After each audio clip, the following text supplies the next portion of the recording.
இதனிடத்தில் பிரதமர் ஹரிணி அமரசூரியவும் நேற்றைய தினம் நாடாளுமன்றத்தில் இந்த இனவாத செயற்பாடுகளுக்கு எதிரான கருத்தினை முன்வைத்ததை நாம் காணக்கூடியதாக இருந்தது.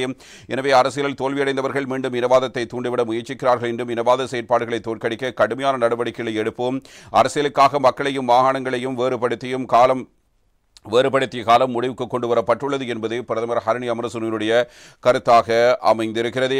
இந்த நிலையில் ஜனாதிபதி தனது கொள்கை பிரகடனத்தில் பல விடயங்களை முன்வைத்திருக்கிறார். எனவே மக்கள் கொண்டுள்ள நம்பிக்கையை பாதுகாக்க வேண்டிய பொறுப்பு அரசுக்கு உண்டு. ஜனாதிபதி தேர்தல் வாக்களிப்பு மூலம் மக்கள் ஊழல் அரசியல் மற்றும் அதிகார துஷ்பிரயோகம் ஆகியவற்றை முடிவுக்கு கொண்டு வந்திருக்கிறார்கள். அத்துடன் ஊழல் மிக்க அரசியல்வாதிகளையும் மக்கள் புறந்தள்ளியிருக்கிறார்கள்.